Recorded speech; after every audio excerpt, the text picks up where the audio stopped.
Good afternoon everybody and welcome to OBI here for our discussion session on Beyond the Bomb. Just going to be talking about Manchester and its development over the 20 years since the IRA bomb in June 1996. Janine, I'm going to come to you because your story sounds exciting of the day itself. At 11:15, the bomb went off, and we were on the Deansgate then. We were assigned to go to various places and catch people as they were coming out of the city. And I think the first headline that we came out with was, "They can't take the heart out of our city." And that was the way the partnership working sort of coalesced and carried forward. I was part of the management team at the Hacienda in '96. We had dry bar on Oldham Street at the time, which was obviously relatively close to where the centre of the bomb was. So various phone calls went on, and there was some key players within the Hacienda team, me, Paul Mason and Leroy, also convened. And I think probably that Saturday night was the only Saturday night in the Hacienda's history that it never opened. So it was a significant day. Like indeed, yeah. I was on the Mancunian Way at the time the bomb went off. Saw the helicopter and this plume of paper and dust whooshed up glass on the street. Streams of people bleeding, walking dazed. I don't think at that stage anyone realised the actual damage that was caused. No. They gathered all the independent traders in the Great Hall because people had businesses and couldn't get inside the cordon. People were just standing waiting for news, really. But it must have been probably on the Monday, I would think, meetings with Heseltine. The private public sector task force that was set up immediately had Sir Alan Cockshaw at the head of it. Every big firm put their bright youngster into that task force, and they pulled together a significant body of skill and talent. What was the feeling, David, within the property guys around town? Most people felt this is an opportunity. I think the opportunity to recreate was identified very quickly and was fueled by the very positive comments that were coming out of the politicians. And it was this sort of can-do thing. It created this confidence with the politicians, I think, to say, you know something, we can actually make this happen. And that political will rolled on from the sort of the buzz that was created out of reshaping the main retail in the city. And I think it's benefited the city in all sorts of respects. And still does today.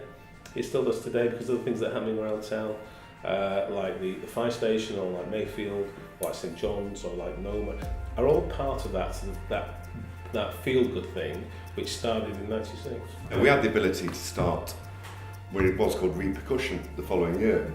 Pat Carney wanted something for young people, drive footfall back into the city centre. So Steve Smith from Ear to the Ground created Repercussion, which then turned into Depercussion, which was a multi-stage music festival. Which, the legacy is there today for Parklife, which I still produce in Easton Park. And we wouldn't have got that sort of thing away if it hadn't been for a change in attitude, a can-do sort of feeling. It started to learn through the Olympic bid how to work with the private sector and partners, but I think accelerated by the bomb. A couple of investors came into the city about 6 months ago, who have known for a long time, and one said to me, you probably don't feel it. Living and working here. But when we come off the train, we walk into Manchester, we go to the various meetings that we go to, there's a feeling and an energy here which you do not get in Leeds, and you don't get in Birmingham, you don't get in Bristol. And he said, we've seen it for quite a long time, it's pretty greater now than it's ever been. And I think that's and it all links back to that increase in confidence that people around the city picked up around that time. And it wasn't just that date, it went from thereafter. 2 or 3 years, and it gathered momentum as the politics of the UK changed. What were the key projects? Because the way I sort of remember being told about Leeds sort of had its regeneration story sort of quite well developed in the late 90s. It's sort of established as the financial centre of the north. What were the key parts of the Manchester story in sort of gaining that? It really started with what was then a very glitzy office and breaking new ground with Barbarella. In the grand scheme of things, it was a really important play just because of what they built. And then the obvious one is Spinningfields.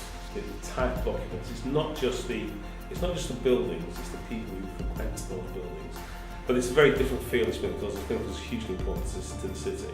The campaign that Martin Leinster launched in the aftermath of the bomb. We were very short of it. They invited 600 of the Great Liverpool to Bridgewater Hall to the unveiling of this proposal. But Tony Wilson was there as the voice of the youth, and he was behind this and revealed what was what looked to all intents and purposes like a cycling proficiency badge with the strapline "We're up and going."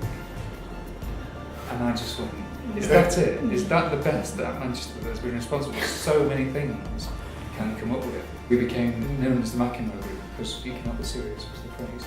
So we got together a load of designers, Peter Saville, Mark Farrow, to do the alternative. And we didn't just say that's rubbish, we said this is what it should be.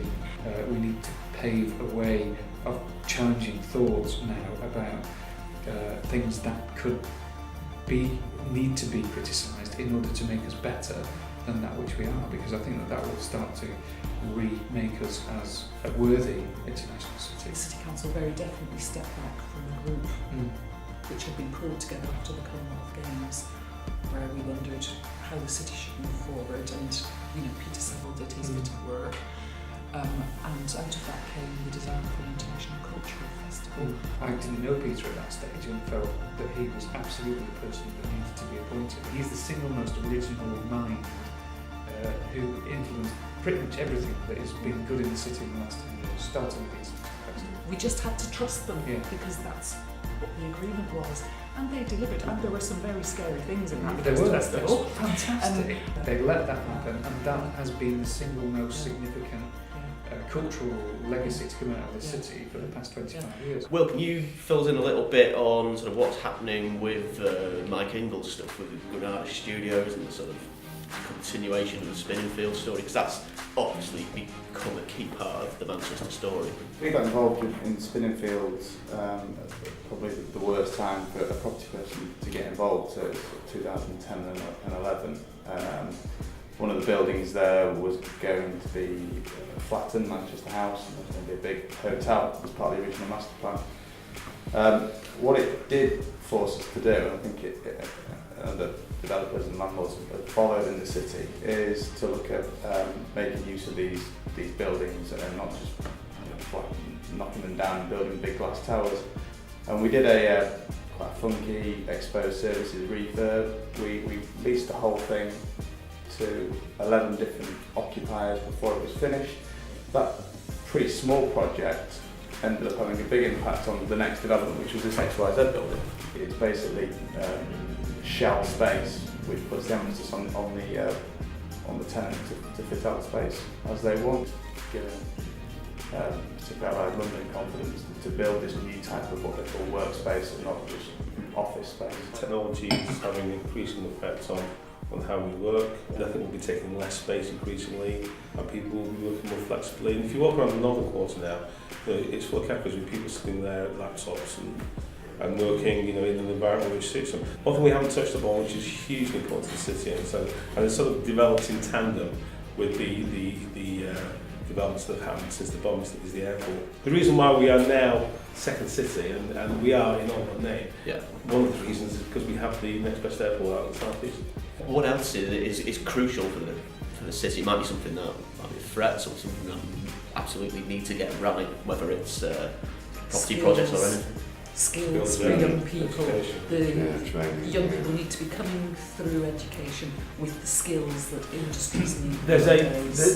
an interesting initiative from the university now, which we get involved with. The take up of university spaces in parts of the city from the working class kids is still really poor. It's been like it for a long time. There's no expectation to go on to greater education. They're trying to change that, and it's really important that we do. There's all these, there's this sector of exciting businesses which are growing really quickly, and the big grown-up businesses, 200, 300, 400 people.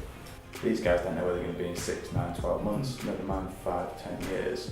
So we've got more and more clients saying, we don't know how much space we need, but we don't want to go and jump in somewhere inside a 10-year lease because I can't tell how many staff we're going to have after 6.